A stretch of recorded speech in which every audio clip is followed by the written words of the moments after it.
most people don't go for the trade. So I'll call another dealership. I've had 2 phone calls, asked for the trade both times. I didn't get it. But if 10 people buy a car here, out of the 10, how many have a trade-in on average? What do you think the average is? Half.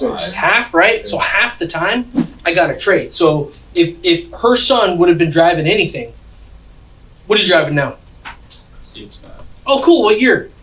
2021. Oh, nice. Awesome. 2021 CX-5. You know how hard it is for us to get cars like that? We need CX-5s. What's making you want to go from the CX-5 to the Maserati that our owner traded in?